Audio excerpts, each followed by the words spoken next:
പ്രിയപ്പെട്ട ഒരു സമയമാണ്. ഇവിടെ നേരത്തെ സംസാരിച്ച തോമസ് സെബാസ്റ്റ്യൻ സ്റ്റേജിൽ കയറി സംസാരിക്കുന്ന ഞാനും അതിനായിട്ട് കാണുന്നു. ഇസ്ലാമിക സഫറുള്ള മുതൽ കഴിഞ്ഞ 34 വർഷങ്ങളുടെ കൂടെ അസിസ്റ്റ് ചെയ്ത ആളാണ്.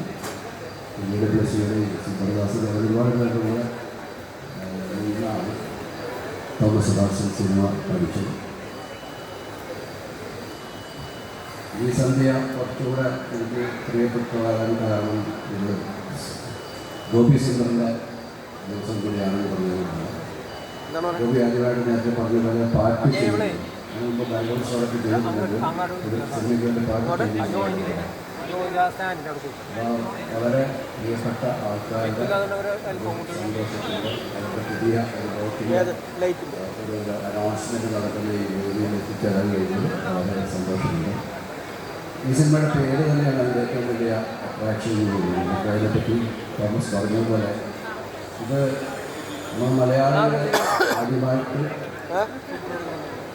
ചൊല്ലി പഠിച്ചതും എഴുതി പഠിച്ചതും ആയിക്കൊട്ട് അത് അവസാനിക്കുന്ന ആയിക്കൊട്ട് നീങ്ങുമ്പോൾ ഇത് നമ്മുടെയൊക്കെ ഹൃദയത്തിൽ ഏറ്റവും ആഴത്തിൽ പതിഞ്ഞ അക്ഷരങ്ങളാണ്.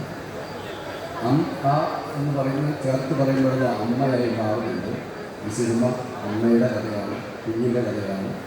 നമ്മളെല്ലാവരും കടന്നു പോകുന്ന ജീവിതാനുഭവങ്ങളെ നമുക്ക് ഈ സിനിമ ഒന്നുകൂടി ആഴത്തിൽ പറഞ്ഞു തരാൻ പോകുന്ന സിനിമയാണ്.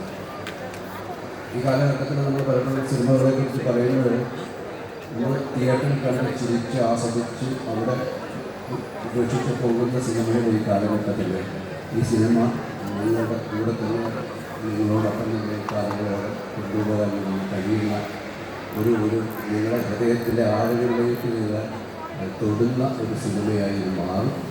അങ്ങനെ തന്നെ സംഭവിക്കുന്നതിനുള്ള വലിയ വിശ്വാസം എനിക്കുണ്ട്. അതിൻ്റെ കഥ ഒരു ഔട്ട്ലൈൻ എനിക്കറിയാം. തീർച്ചയായിട്ടും അത് നിങ്ങളെ ഏറെക്കാലം നിങ്ങളുടെ കൂടെ ആ സിനിമയിൽ ഉണ്ടാവും, ആ കഥയുണ്ടാവും, കഥാപാത്രങ്ങളുണ്ടാവും. ഈ സിനിമയ്ക്ക് വലിയ സ്വീകാര്യത ഉണ്ടാകാൻ ഞാൻ പ്രാർത്ഥിക്കുകയാണ്. കാരണം ഈ കാലം